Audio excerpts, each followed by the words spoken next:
want the fans out of their seat. We want to score goals. We want to get momentum on our side. And then on the flip side is when we don't have the ball, we gotta be dogs.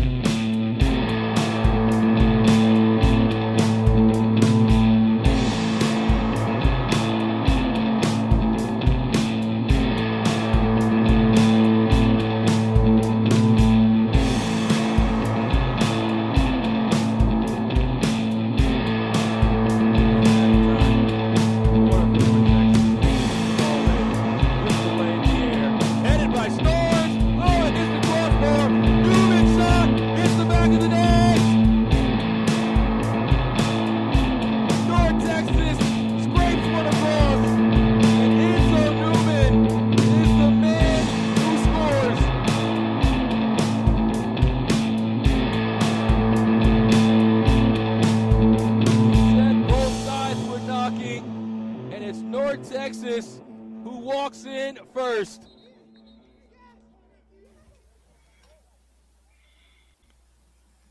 And we're live. We are back. Welcome to Afterburn Soccer Show. Of course, Sammy, Giant Lego, Sammy Sarver welcomes you as well, fresh with his Modelo in hand there. We're excited to be back, folks. It's been a long time. Of course, I'm Nathan. You follow me at Afterburn Soccer over on X on Blue Sky. And Mr. Couve is back. Collin is back with us at Mr. Couve. And also our buddy Jose Carmona at El Chico Carmona. What's up, everybody? Yeah, don't know if Chris is going to join us tonight, but hey, we'll roll with it. It's good to see you guys. It's been a long break, a vacation break, a World Cup break. There has been a lot of soccer, though, to feast upon. A lot to dwell upon, but hey, FC Dallas is back, and Luke is on board with us here too.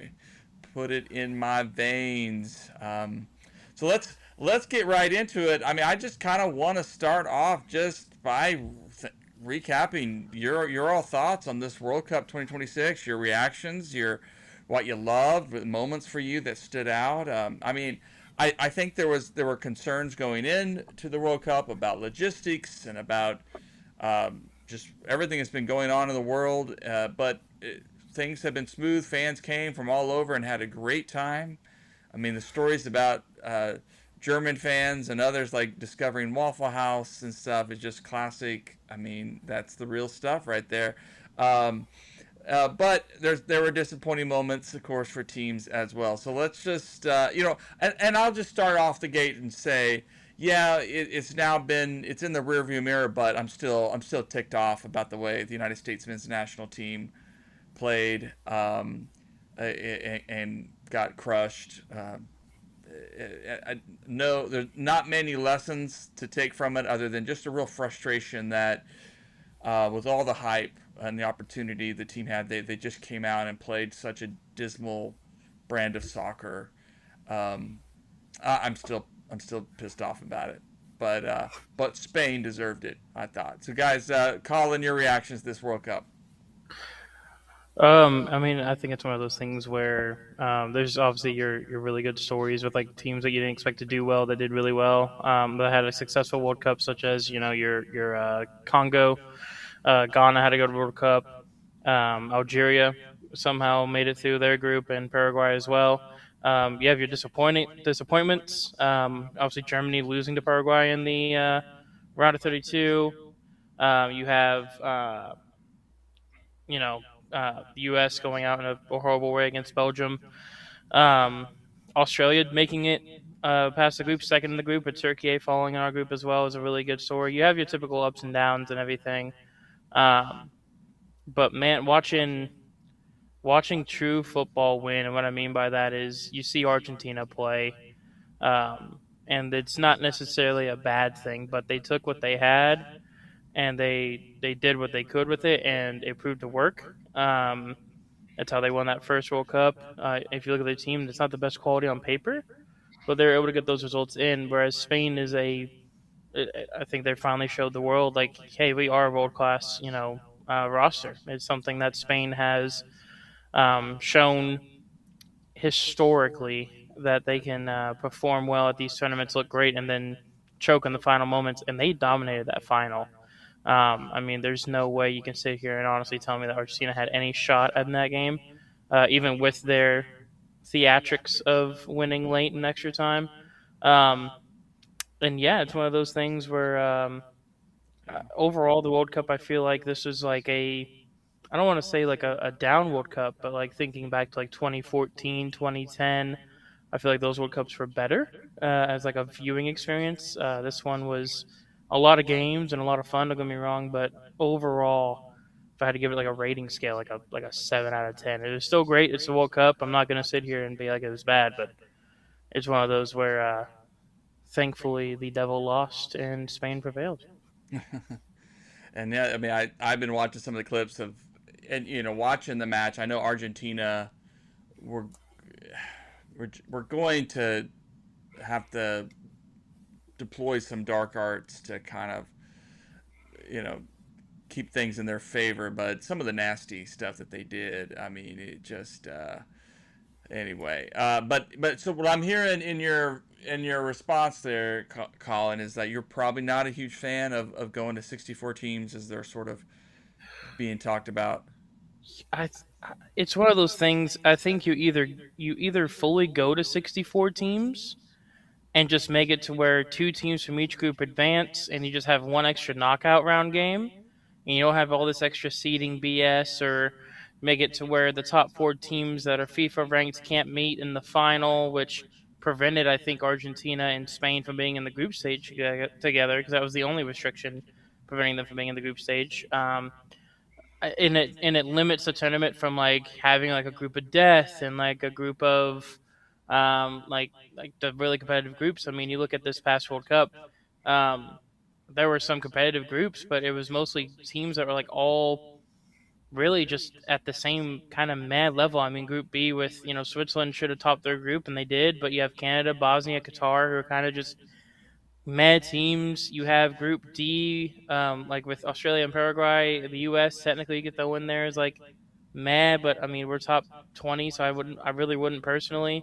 But you have teams like Egypt, Iran, New Zealand. Uh, Norway shocked people, but people were saying the same thing about Norway, Senegal, Iraq, Austria, Algeria, Jordan, Congo, and Uzbekistan.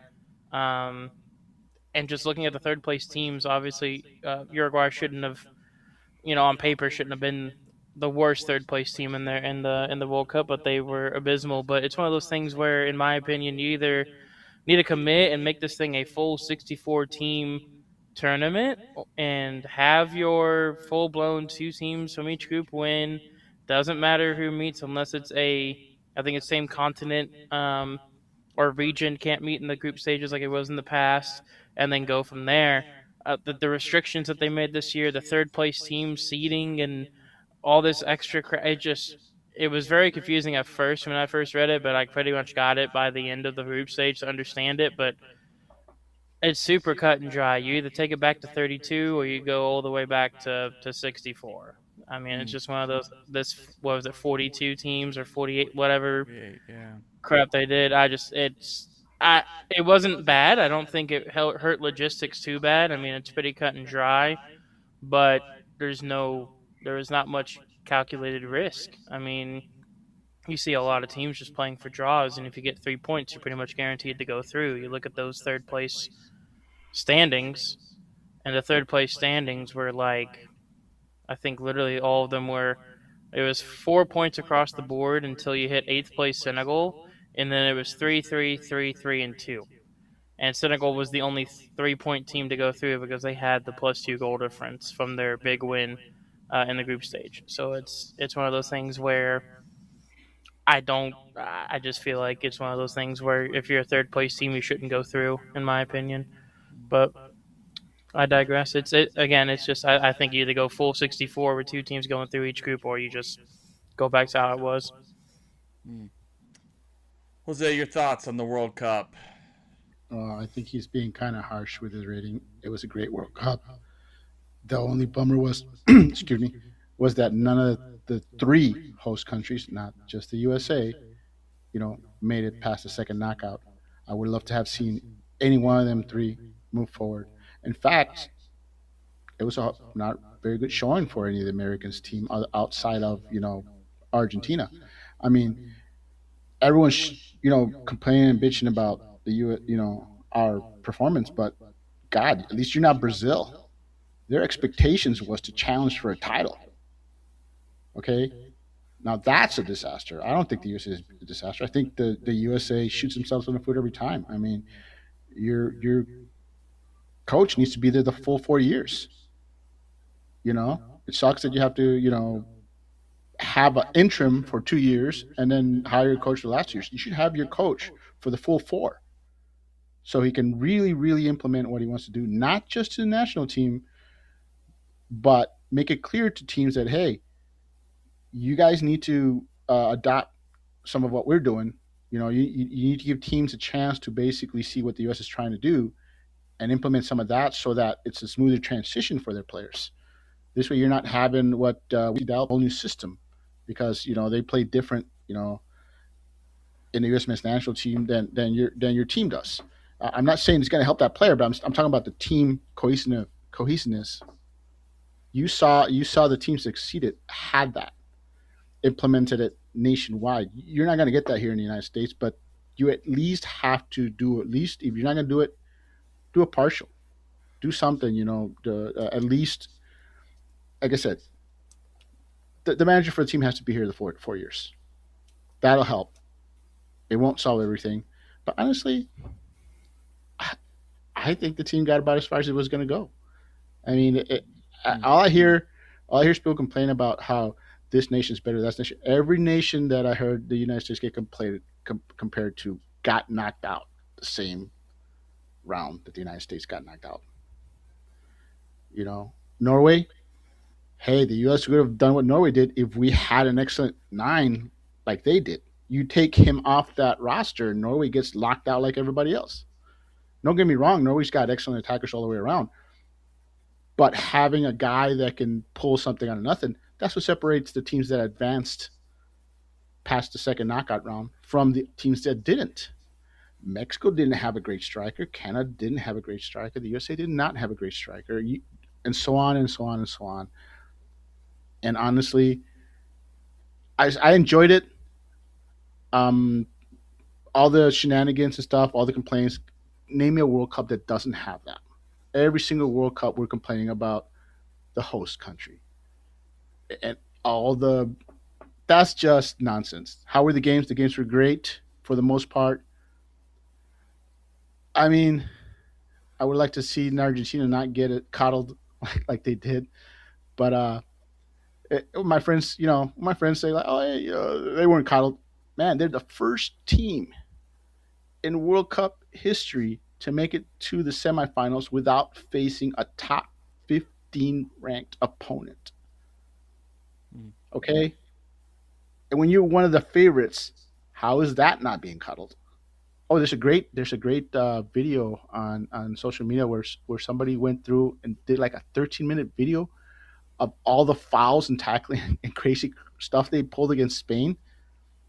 The team with the most fouls led the World Cup in fouls.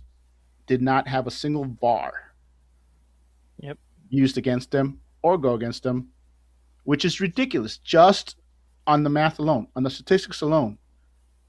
And people say, oh, blah, blah, blah, this other team's fouled this much. Hey, man, you're talking about the number one team that fouled, and there's a highlights reel of stuff they did that you're like, wow, how's that not even a yellow? At least, I'm not saying toss them out, but at least, you got to set the tempo. You got to set the tone. And honestly, if in the first 10 minutes, Argentina isn't called for some of the stuff that we're doing, they're just going to push the envelope. The refs are encouraging them. You've seen it. We've seen it. I mean, you've seen it. When you're watching the game, you watch FC Dallas game against some of these teams, and the coaches let them go. Yeah, your team's in for a rough game, especially if you're on the road. And we got to see that Argentina game, and they didn't need it. That's what upset it. That's my only complaint is they didn't really need it. They're a talented team. Okay, they would have adjusted, and they would have succeeded, and they would have been there at the end. But oh well. As far as the 64 team thing, it's inevitable. It's inevitable. I mean, let's face it. Go back. Let's say remove the last 2-3 World Cups. and really it's Europe and South America, and everybody else is catching up. And now you're seeing teams outside of that bubble catching up, like Japan's, the Australias. You're starting to see teams, African teams did really well. It's inevitable. I would say the only real issue I have with it is how many teams is South America going to get? I mean, they only got what, like 10 teams in that continent that are members of CONMEBOL. Are you going to send the whole 10 of them? How about Oceania? And let's face it, as much as I like the CONCACAF to get more teams, who are you gonna send? You Yeah. know, I'm sorry. There's it's inevitable though, and the only thing I can say that's good for it is with Europe basically killing most friendlies. In honesty, while Nations League and all that stuff's going on, it's really hard to get friendlies against European teams nowadays. It's going to force mergers. The CONMEBOL CONCACAF, that's not that far fetched. And if I was Shenia, I'd be like, hey, maybe we should merge with Asia. Is it going to hurt us in the short term? Yes, but in the long term, it'll be better for us. So I think you're going to see something like that. I think it's inevitable. And let's face it. Interesting. Let's face it.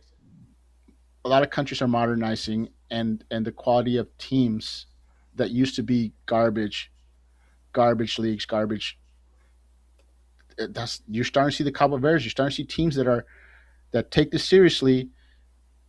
I don't think it'll be that bad. I think maybe the first time we get it, we'll all be in a huff about it. And yes, you'll see some teams that are ridiculous, but I think long term, that's inevitably where this is headed, because at the end of the day, FIFA's corrupt. More teams means more money. So yes, it's inevitable. I'm not going to worry about it. I'm just going to see how it affects CONCACAF, because that's really the only confederation I'm worried Yeah. about. Yeah, I was doing a little dive earlier today of thinking about just, does this increase the chance of more of those Cinderella stories, a Cabo Verde kind of thing, and while it does, it probably more benefits teams like Italy, Poland, who have talent and to really be in the mix. You can say Italy. Come on, it's Italy. That's the big winner here. Yeah. Italy didn't make it. Who's the other big team that didn't make it besides Italy? There was like two or three of them that didn't make it. I mean, I think Uzbekistan, Poland, or some of the names I saw was like, okay, yeah, Yeah, Poland didn't make it. Uzbekistan made it. They were just last in the group and underperformed. Yeah. Oh, And then Croatia beat, or one of those teams almost didn't make it, and they beat someone who should have made it. It might have been Italy, but I might be tripping. It might have been there's Italy, but still. yeah. a couple But of I'm big just saying, games. Yeah, those are the big winners. The teams that just missed out. That's what that's for. They're probably like, yeah, let's let's expand the field. Yeah, but my dream of like Samoa, British Virgin Islands, these real minnows, One, that one would quick be one quick thing for the not many can host 64. The new trend is it's going to be multiple hosts.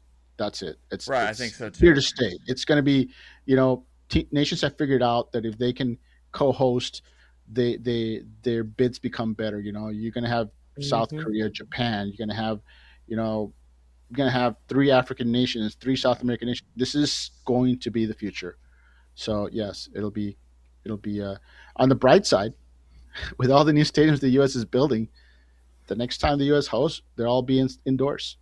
All the games will be indoors Interesting. because we're going to have plenty of more than enough domes by the time in 10 years. If you've seen all the new stadiums all the stadiums that are coming in, you're already seeing NFL teams prepare for more dome stadiums, and now that you've proven that you can have grass inside dome stadiums, that's the future.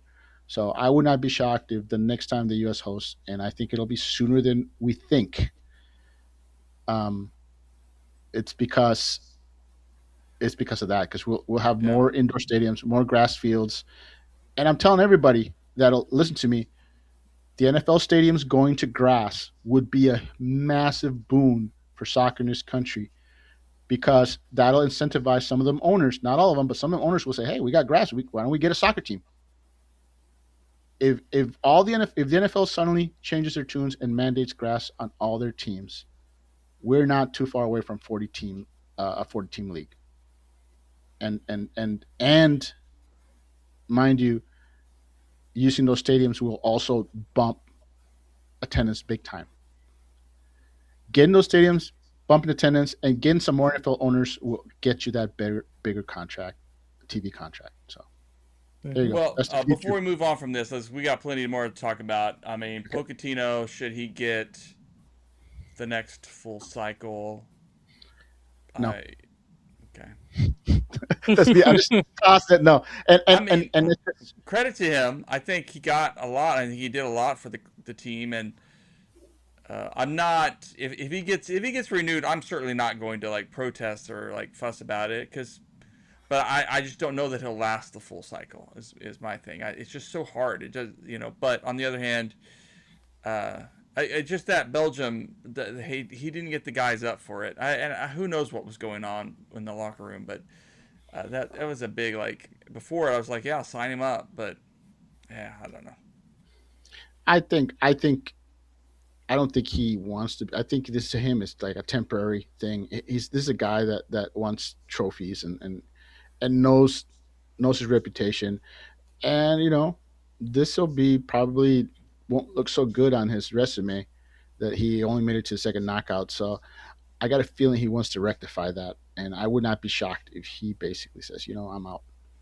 I mean, yeah, sure, they could sign him for, like you said, another year or two while they do their search, but I don't really have any faith that he'll stay. I have nothing to back that up. I'm just saying a coach like that demands a lot, and I'm not sure if USA is willing to do it. In all honesty, I mean they did it because it's the World Cup, but I wouldn't be shocked if they go back to their cheap ways. So that's just their mo.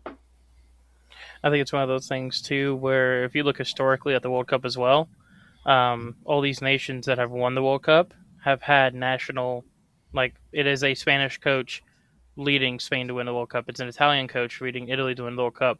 You need to have a manager that doesn't have a bias or even like a little bit of their heart in another country. I mean, look at these teams. I mean, I think Belgium's team, their coach is Spanish. Don't you think? I mean, this is hypothetical. Obviously, like Jose said, it's. I don't have any information leading to this or anything, but don't you think that after the U.S. got knocked out, Pochettino was rooting on Argentina the whole way? Don't you think that when Rudy Garcia got knocked out with Belgium by Spain, that he was rooting for Spain the whole way?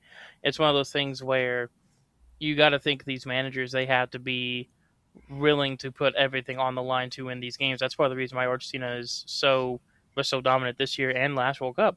They had an Argentinian manager in Scaloni who track record hasn't been the best for being a manager, but he's a manager who demands the best out of his team, and he puts passion, aggression behind his coaching, and he puts it onto the players. And look how dominant they were. Very aggressive team, very much going to be at your ankles, quite literally, like chasing you down, hacking you down, making you wish for the 90 minutes to be over, and then if you got extra time, praying the extra time is over.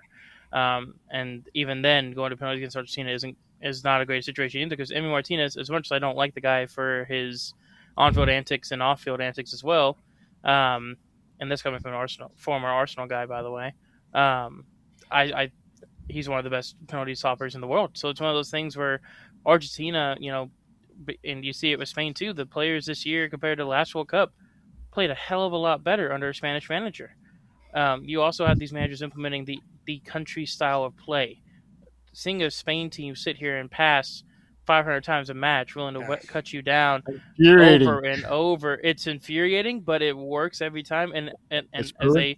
as a former midfielder myself, I loved watching it. I loved Gosh. seeing the little intricate passing and seeing the spaces, and playing a CDM role all my life, where I just would sit back, play these intricate passes, and then see my winger wide open because they'd be trying to condense us and just playing that long ball.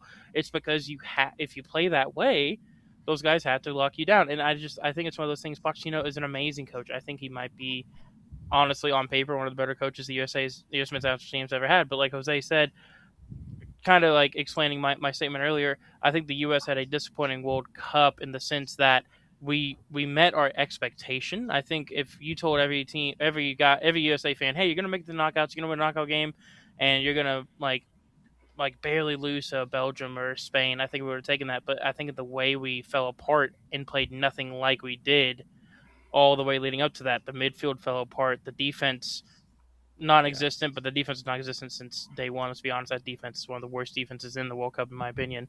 Love Chris, love Anthony, but Tim Ream, I'm not a fan of. Matt Freese, our goalkeeper situation, no matter who you put in there, wasn't great. Whether it's him, Freese, Turner, you can go grab Slanina from Europe. It doesn't matter. You could put, I mean, it doesn't matter who you put in there, and it's not good enough. Um, Freeman had an amazing World Cup. I think he doesn't get enough love. The midfield was terrific. That the midfield was great, but the really big surprise was Balogun being able to actually come up here and score goals. I didn't expect him to be that dominant, and he did his job in the group stage and against Bosnia until the red card. But the big disappointment for me was players that have been here before, in Dest and Pulisic. Granted, you say Dest playing out of position. Dest for PSV before he was hurt was playing that right wing position. Dest at Barcelona in preseason before he got hurt for them, playing right wing.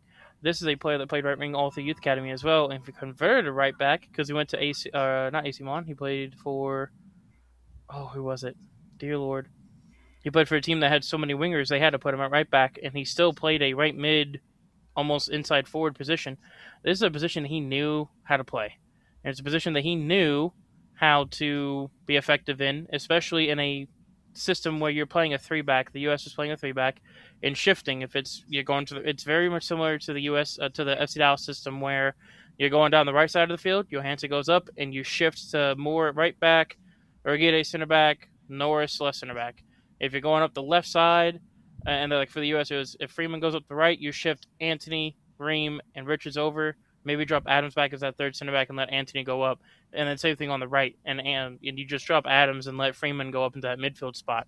It is a very common, very simple defensive thing for us to do to give us more coverage and be able to allow those players to go forward and get back, and it worked great until we played one decent opponent, and it just, I think it's just the performance against Belgium was the letdown. The overall performance of the World Cup, I would take that. I mean, I just think it makes it more disappointing when you see, oh, we're playing really well, we're dominating these games because we've seen. I mean, look at last World Cup, the the the last World Cup pissed me off so much. We played like absolute garbage the whole World Cup. You can't change my mind on that. This World Cup, we came out, we showed, hey, we're gonna play this game right our way, and we're gonna dominate. And then the minute we play a somewhat difficult team, we lose it, and we can't recover, and we make silly mistakes like the third and fourth goal. So clarifying that statement, but also, yeah, I'm very disappointed in the U.S. in that game. Yeah. Just straight up. Yeah, Okay, I wait, do think hold on, coaches hold do. on. Go ahead. I'm going to come to the U.S.'s defense here in this because despite everything that happened, there are still several big takeaways from there that are a good sign going forward. One, at the time of the U.S. got knocked out, they were the leading set piece scoring team in the tournament. So that's something to build on. Yep. That's something that you can say, hey, we've proven that we can consistently score from set pieces against world, you know, international opposition. That's something to build on. And I only bring that up because if you take the three oldest players off this team, everybody else will still be in their prime when the next World Cup rolls around because people just neglect to mention how young this team was. People were whining about Roldan being brought on this team. Roldan was brought in because this team doesn't have a lot of veteran field players on the roster. You needed somebody, a veteran like that, in the bench to basically keep these young players from panicking, which is what happened in the Belgian game. And the lack of senior leadership of veteran players that have been through this before, that's what was missing in the Belgium team, in the Belgium match. This team came under pressure, a young team, and a young team did what young teams do. They folded under that pressure. But next World Cup, you take Roldan off there, you take our two oldest guys, which was basically Reem and Freeze, and everybody else is still going to be 33 or younger. And I only say that, I mean, I mind you, I actually everyone's going to be 32 and younger except for one player. I think Robinson's 29, so he'll be 33, 34. But I keep telling people's players' prime is between the age of 28 and 32 traditionally, but with modern medicine nowadays, that's been extended to about 35. You see players that are at that age still doing what they were doing 3 4 years before.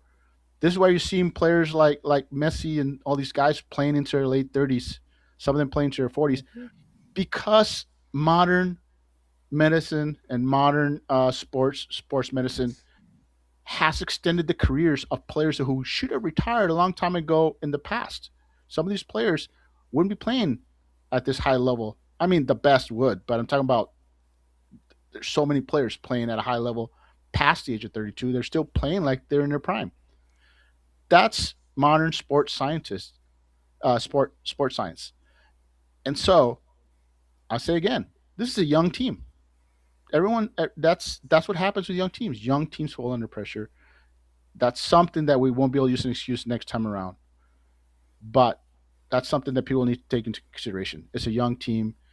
They did find some things that work for you. We may have found players we can build around in the future, and that's just it. It's foundation. This team is it's heading in the right direction, but you need the right manager for it. Is that our You need a current? Yeah. manager who's gonna take over because I mean, like you said, like this is a this is a team that like you said, modern medicine 10 to 15 years ago would have been, hey, you're 27, 28, 29. This is your last World Cup. You better lock in and get it done. And a lot of these players, Pulisic's 27, Adams 27, McKinney's 27, Des is 24, Robinson's 28, Freese and like you said, Reem is obviously our oldest guy, followed by, funny enough, on the field, Robinson, and then your main three headliners, Pulisic, McKinney, and Adams. Something that annoyed me with the roster, we kind of brought it up with Roldan. We have we have plenty of DMs that I think would have gotten a lot of experience this World Cup. We have Cardoso, which granted he was hurt at the time of the roster announcement, Mhm. but within a week he was fine, and we took a certain hurt player that somehow got minutes, and he had one good game against what was it against Paraguay and Giorena. I still don't like him, but he's still young. Maybe he'll develop into something. Um, yeah, Berhalter, who I was honestly like, okay, yeah, probably be like a third or fourth option off the bench. Nothing crazy. He looked like Luke said, Berhalter, the only player in that game against Belgium besides Tillman. Him and Tillman were the only players that showed up and actually showed like they gave a damn and showed they wanted to give heart. And it's one of those things where you got your star boy or your best player in Pulisic getting hurt, and I'm sorry, I'm gonna bring this up too. I didn't want to. That second goal is completely on Pulisic.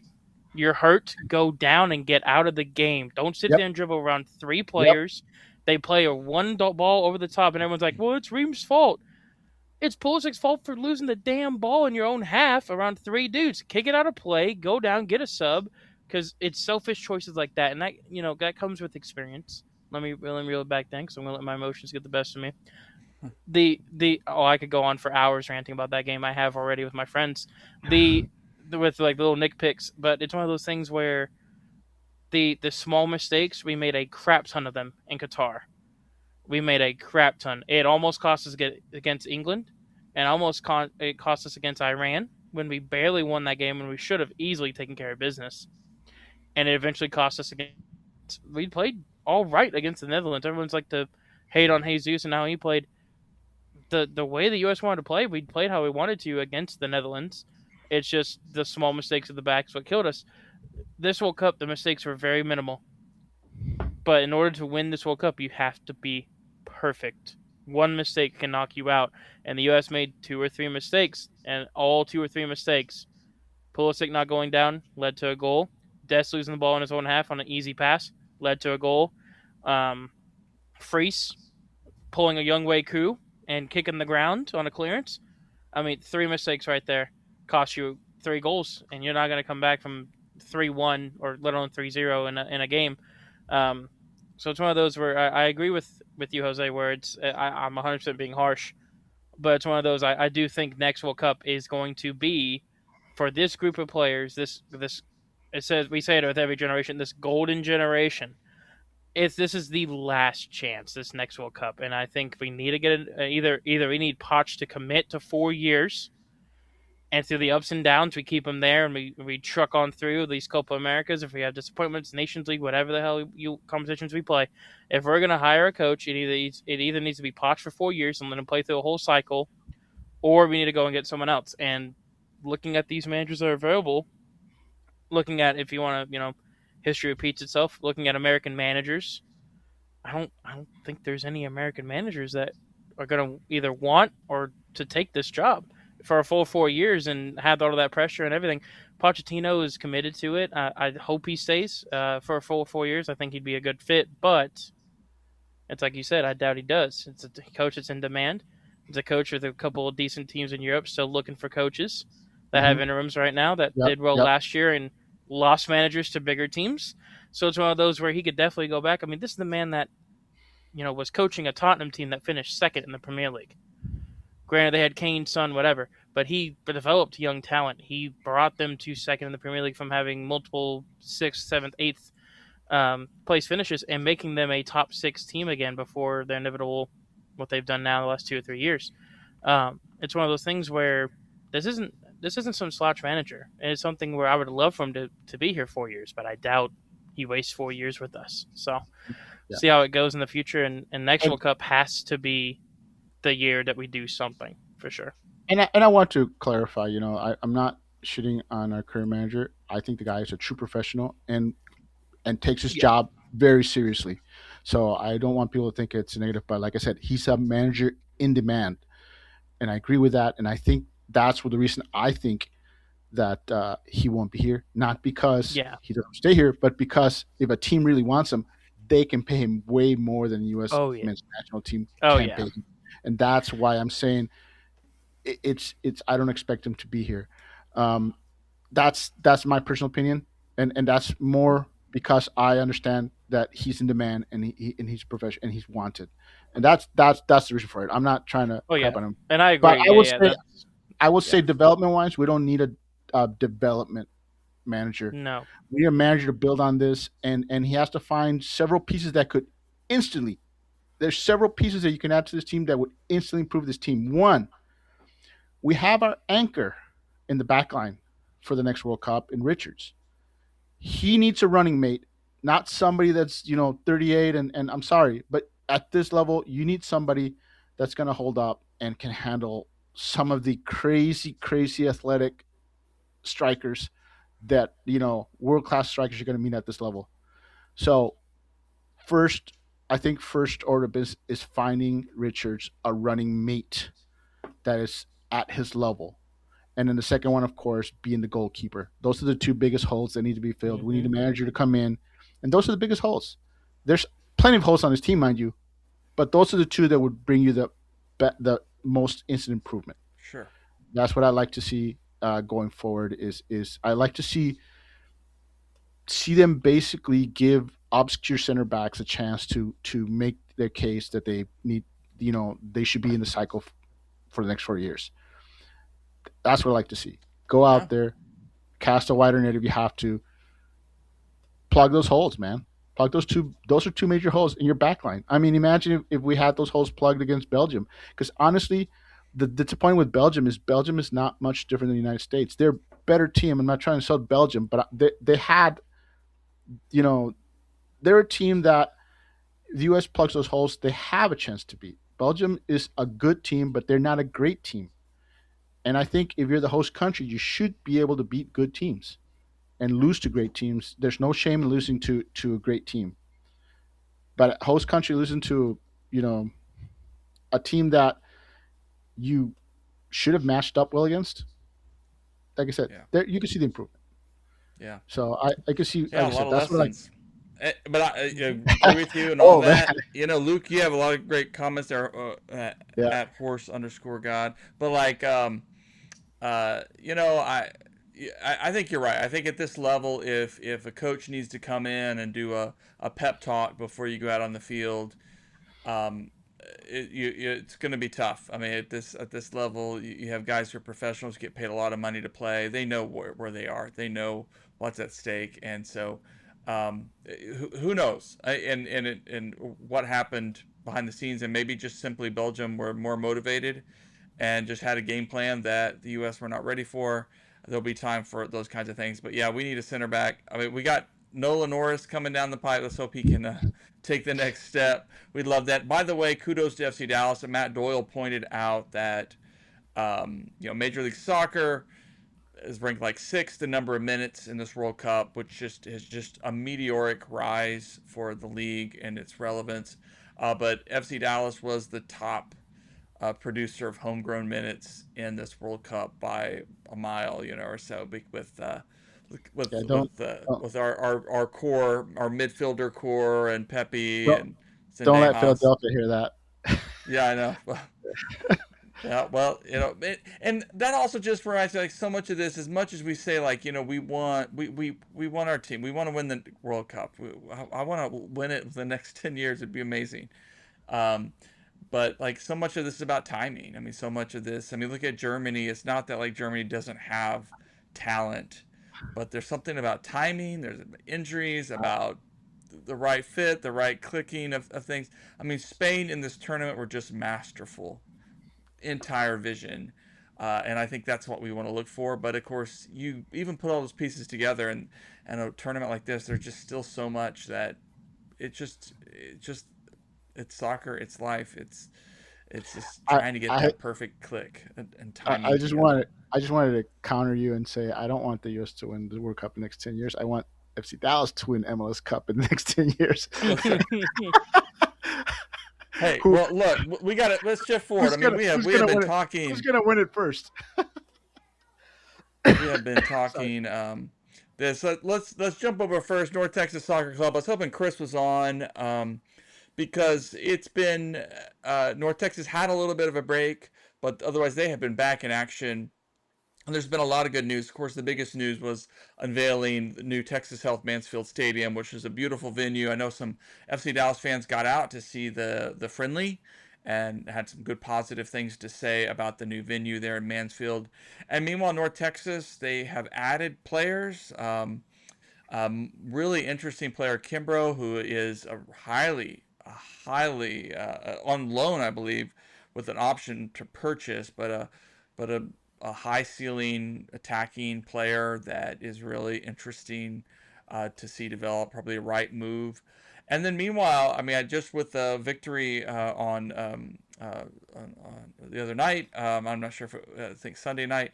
Um, or Saturday night, I should say. Again, up at the Quakes too, getting a goal from Enzo Newman. We opened the show with that goal, that highlight, and something as I was talking to head coach John Gall afterwards, he said the team has given up one goal in the most recent three matches, and so they unfortunately lost a late one to the Rapids too.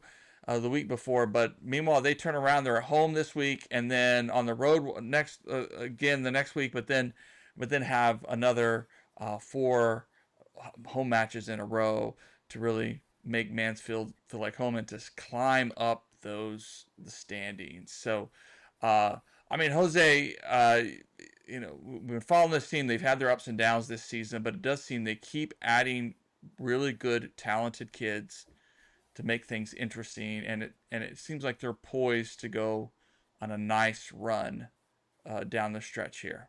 Is that what you're feeling? Oh, you're muted, buddy. Yeah, I was saying how I was super excited that the first opponent was going to be St. Louis in Mansfield because I was saying, hey, we'll get to see what a difference having an actual home field is, and I mean they took St. Louis to the back of the shed and basically whooped up on the number one team in the league, and in their first home game, and that's what you can expect going forward. I said this before. Choctaw just never felt like a home venue. It felt more like a neutral. And just compare the record of Choctaw and compare the record, when they were in Toyota, night and day. Man, they were almost unbeatable before they moved to Choctaw. And that's Hmm. what I was looking forward to. And you go from averaging about 2,000 in Choctaw to now your first match was like five and a half, I think. 1,000 people showed up. That's excellent.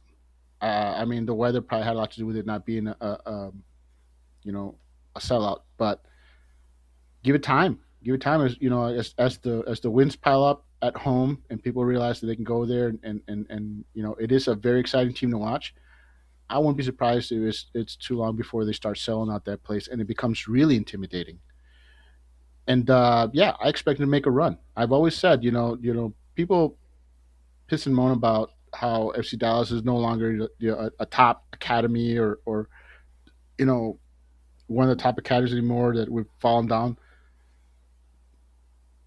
That may be true for future like European bound players, but FCP Academy is still pumping out a crap ton of college players and Division 2, Division 3 level players at a massive clip. So North Texas has this massive talent that they can go and recruit from.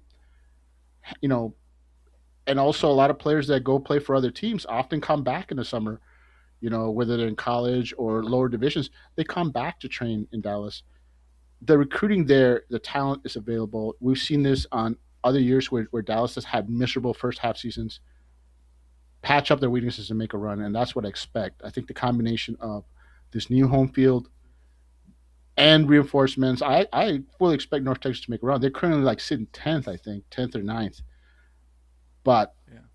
I A expect couple of that. wins, they're quickly. I Yeah. expect that to vanish. I mean, let's see where they stand after this next 6 matches, because it's 5 out of 6 at home. If I'm correct, and Mansfield turns out to be an actual home field, I'm looking forward to those games. I'm really excited about it. And I love watching those lower league games in with big crowds. I'm pretty. That's why the reason I'm excited, because now I get to see some actual fans at North Texas games. It looked great. It looked great. I'm looking forward to it. Yeah, I mean, and I think North Texas is increasingly becoming a real option for guys like Kimbrough, um, Mhm. Benji Flowers. Now, rumors are Benji Flowers have already signed a pre-contract deal with Chelsea, which will be kind of disappointing, but kind of going the Weston McKinney kind of route. But you know, not Yeah, a lot of kids but will he turn but that he is down. but he is signed though, right? He is signed to a. I So don't it's think it's been official yet. He's no, been getting some minutes, but like but he's going to sign with FC Dallas, but then potentially when he turns 18, go to. yeah. But I think there's So just my rumors guess, right now. but my guess is knowing the way Chelsea operates, I probably just get loaned back. In all honesty, they love to loan players. I mean, he's not going to play for Chelsea, and he's not going to be playing for the reserve team or anything like any of the reserve teams. They're just going to loan him out somewhere. So I mean, maybe they'll loan him back to FC Dallas. Who knows? I don't think it's the same as the McKinney thing. I think yes, of course you're gonna lose him, but I think FC Dallas is getting something back for the fact that they were able to sign him and then agree to basically let him go at 18.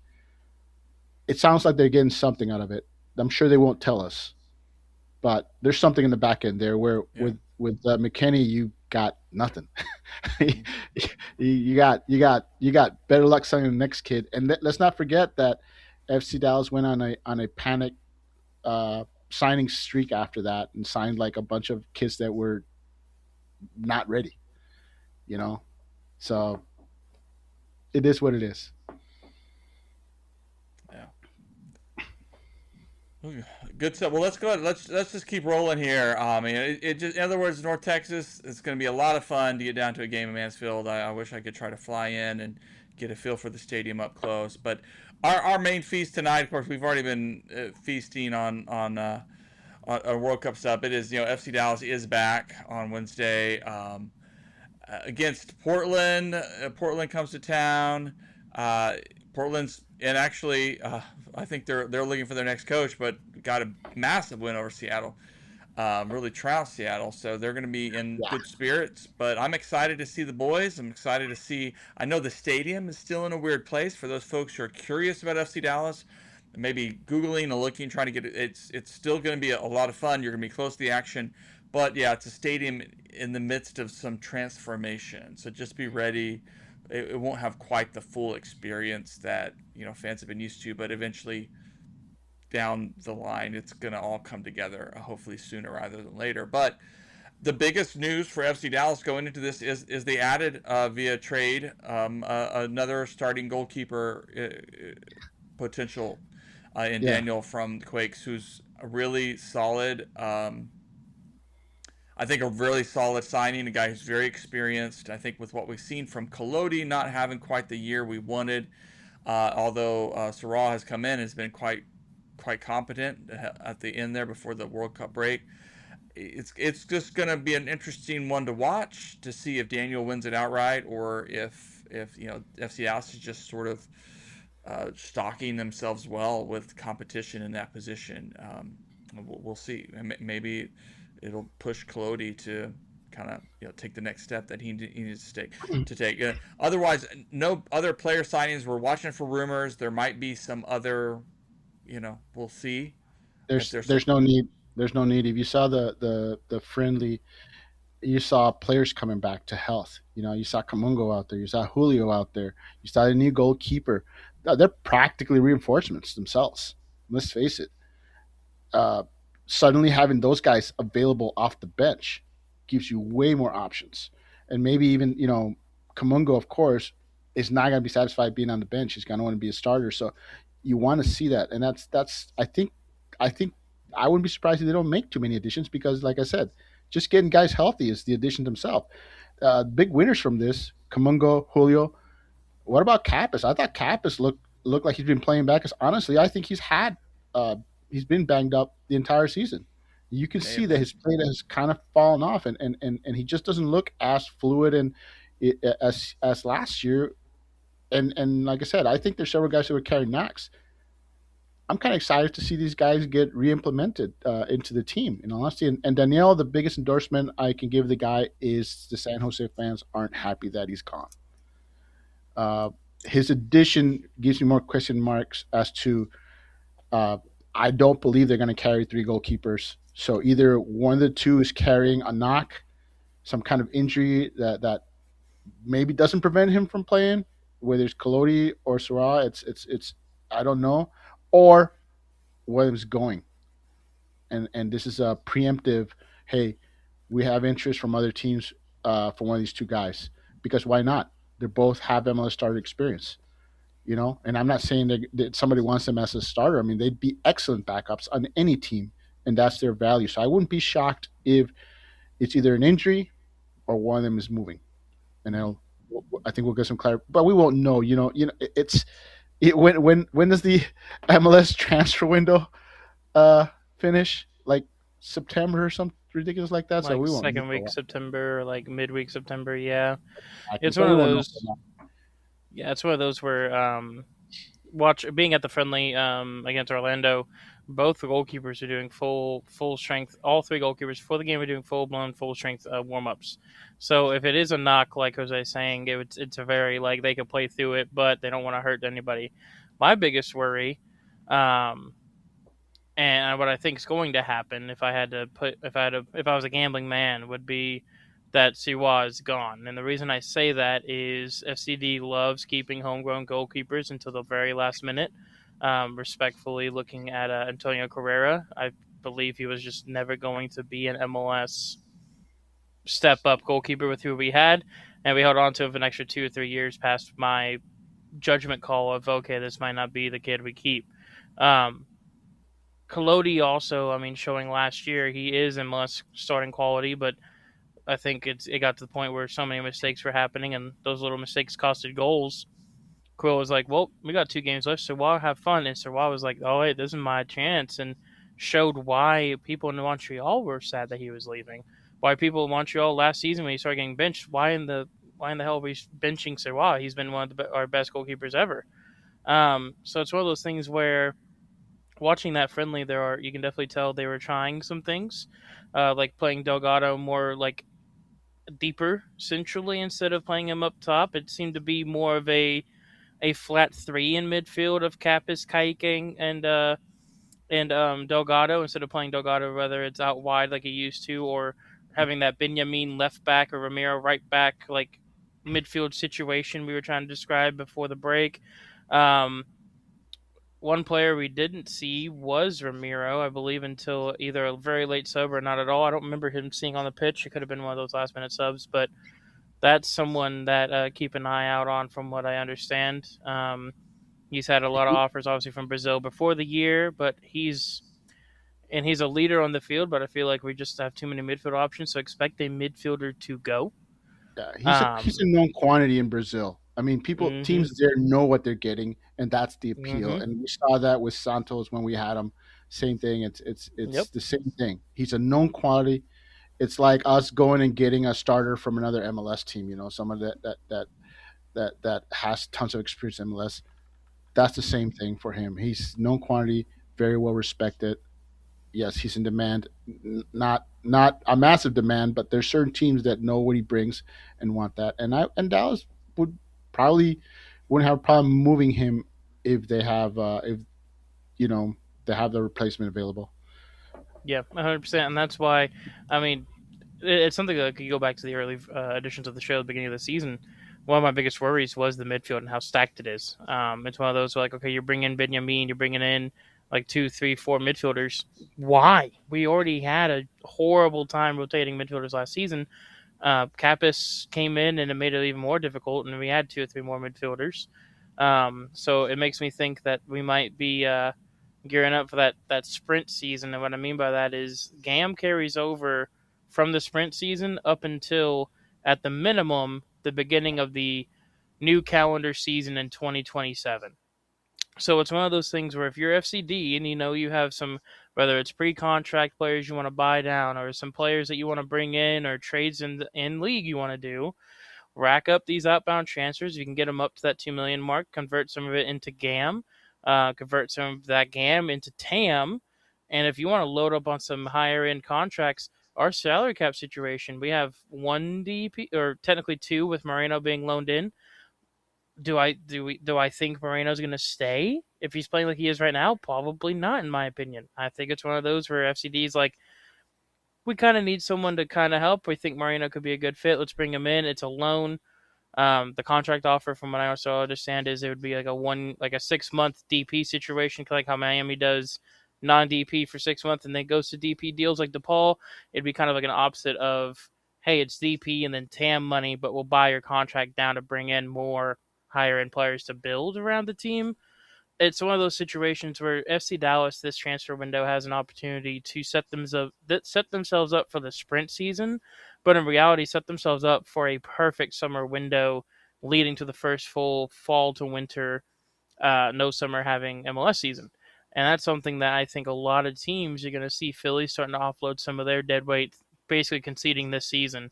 You have a bunch of other teams in the East doing it, some teams in the West, like Austin. They have a new coach not coming in until January. So they basically said this season's done. Screw it. We're just going to concede it till next year with Jim Curtin. So it's one of those things where FC Dallas probably thinks, hey, this is a good season for us to compete. We're already in fourth after having a not great home record like last year, but we're still dominating on the road. We're still getting our points. We're still getting our wins and our draws when we need them. Go out there and get some players done. And the aggressiveness to go get Daniel, someone who's in his prime as a goalkeeper, someone who's been a top five keeper in MLS for the past 2 3 years. I think it's someone that's a sign in itself saying, hey, we're gonna go win this or try to win this thing this year. So be on the lookout. I haven't heard anything personally. Don't think I'm trying to wink wink. Here's some info. Mm-hmm, But mm-hmm. it's one of those things where for sure I keep know. an eye out Yeah, on outbound transfers here soon. So yeah. You haven't said anything that I didn't disagree with. So, as far as Moreno, let's face it, I do agree with you. The only thing that can change that is if Moreno balls out in the second half of the season and hundred makes him percent. reconsider. That combined with how much is it to buy him, but he does. If he balls out in the second half of the season, I could see them saying, "Hey, maybe buy him out and sign him, you know, to a 1 year for the spring season. Say, hey, we're just going to sign you for the spring season, and then if you want to move, we'll be happy to sell you." Hmm. You know, and that's the one thing that FC Dallas does right is they're starting to show that you can come to Dallas and use it as a stepping stone towards Europe. That's what players want to see. They don't want you to say, "Hey, you signed a contract, we're going to let you go." Yeah, no, Yeah. that's not how it works. You know, Dallas has a reputation, and I hope they do that. Like I said, I could see Moreno sticking around just because of the sprint season. But he has to ball out the second half, and we'll wait to see. I mean, that's the exciting part. Is Yeah. let's see him. You know, he had Yeah. this See whole if time. he, So yeah, sorry. Go ahead. yeah. Well, See if no, he can get definitely.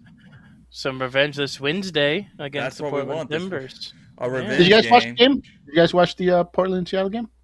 Whew, I insane just game. saw Did you see it? highlights. Oh, Yeah, it was it's an awesome game. well, but they killed them on the wings. Really, I mean, they were just bombing down the wings, and I'm like, hey, I think we match up better with Portland than Mm-hmm. Seattle did. That's my big 100%. takeaway. I saw that. I'm like, man. I'm like, yeah, this okay, 5-1, and I'm being honest, they could have scored more than 5 goals because they had a couple other opportunities. In honesty, Mhm. but yeah, we're just murdering them on the wings, and I'm like, hey, we can handle that. I think I'm kind of excited for the Portland game because them coming off a big win like that, it it means FC Dallas can't go into it and go, oh, they're below us, they're struggling. FC Dallas can't just not take them seriously. That's a huge win. They done something that we can't do. So you take them seriously, and their interim manager got the full time job because of that win. So yeah, I'm looking forward to it. I think these teams match up very well, and I think Dallas can take them. Looking forward to it. Nice. Yeah, yeah. I mean, I think we have those threads to watch. Goalkeeping. We continue to see, the sort of the back line. How Quill gets more. Helps Nolan Norris grow, but also mixes these, gets this rhythm that we saw that was making good progress.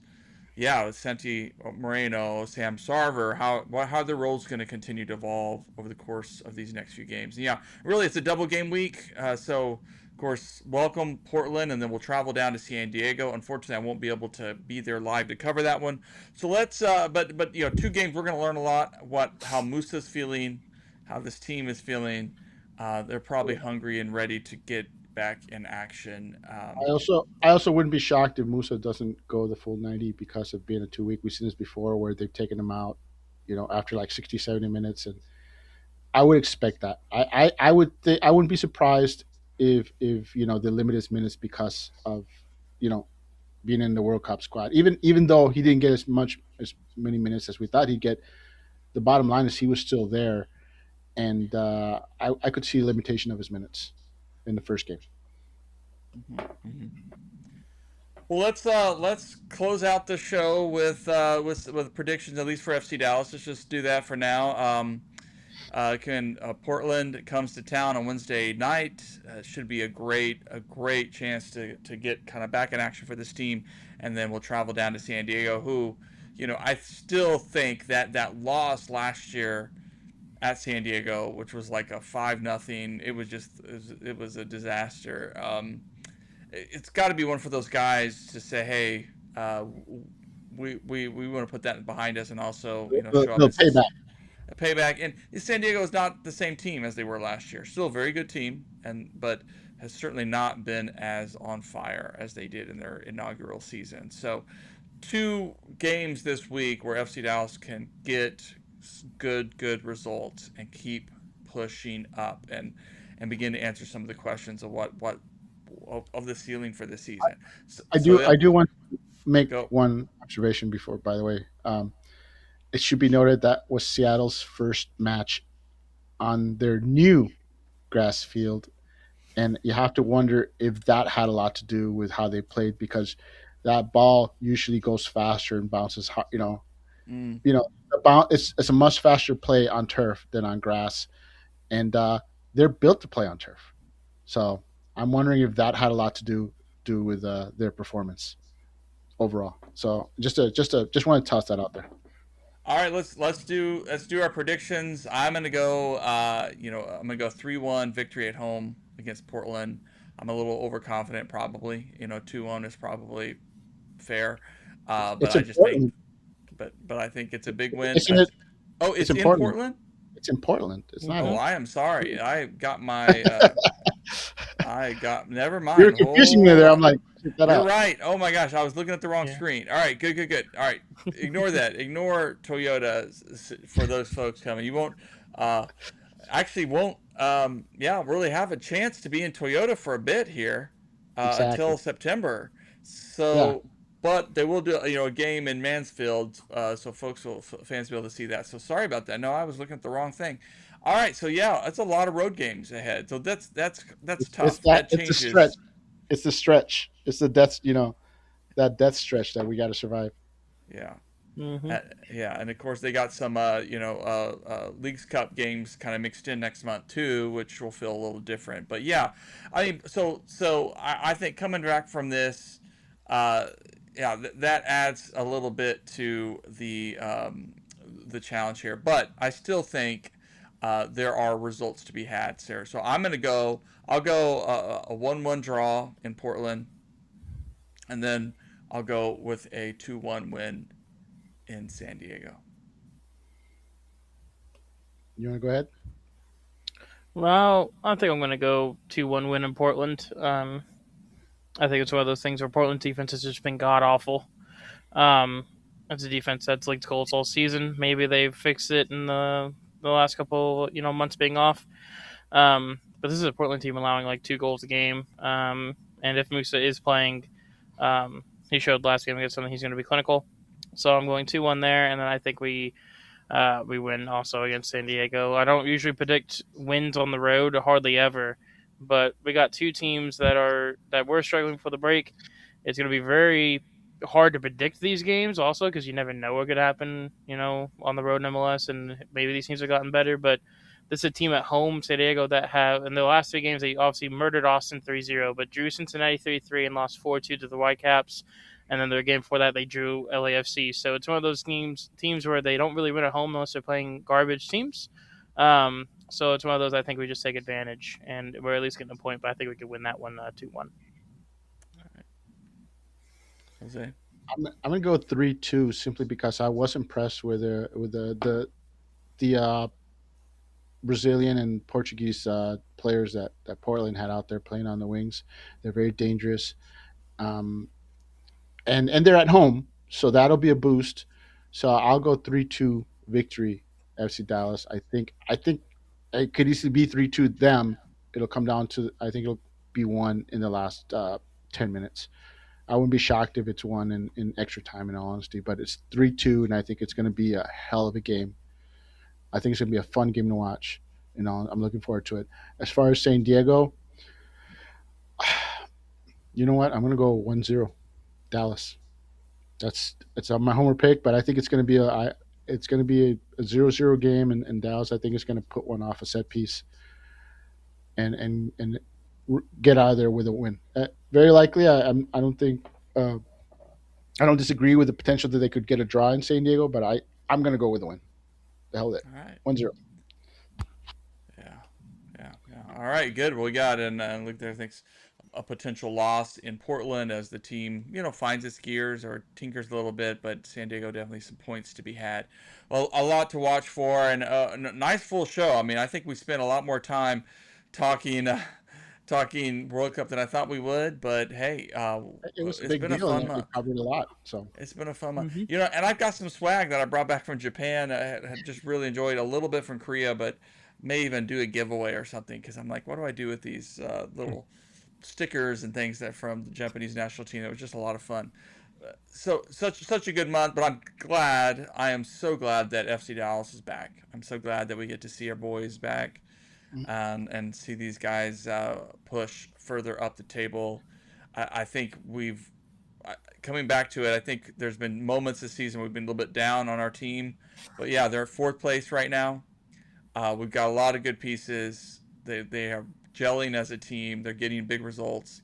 this could be a special year. Let's just go for the ride. Let's just go for the ride. And folks, if you're watching the World Cup and you want to check out, and you live in the Dallas area, if you don't even live in the Dallas area, you want to watch a lot of fun soccer, FC Dallas is a great place to start. Great team to get into this league. Yeah. All right, let's leave it there. Thanks, Collin. Thanks, Jose, for your time tonight. Thanks, everybody, for the comments.